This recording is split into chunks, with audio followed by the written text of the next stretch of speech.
این صاحبکاری تاجیک ادعا دارد که بعضی از کارمندان میلیسای ناحیه رودکی 2 به کار آنها دخالت میکنند.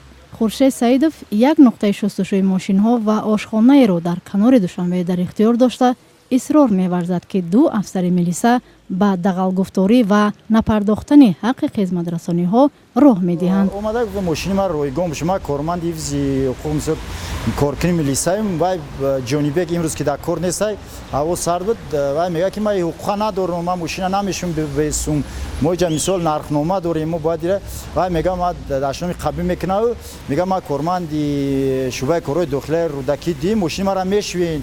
خورشید سعیدов تاکید کرد که اخیراً یک کارمند میلیسای این ناحیه سه کارمندش را لطوکوب کرده است. تشخیص سودی را پیشنهاد میکنیم که اما تشخیص مثال رودگیان سه نفر داشت سه تا کارمند همین نقطه شستشوی ماشین داشت. حمزه از زمره کارمندان نقطه شستشوی ماشین‌های متعلق به صاحبکار خورشید سعیدов است که از لطوکوب شدنش از جانب کارمند میلیسا اظهار نگرانی نمود. Para rumina camza zada budur da çeliz. Daha çüştü, kaç kişi?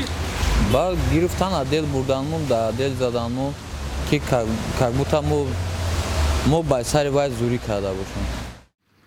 در صحبت با رادیو آزادی مسئولان شعبه وزارت کارهای داخلی رودکی 2 با رادیو آزادی گفتند با ادعای صاحبکار موافق نیستند.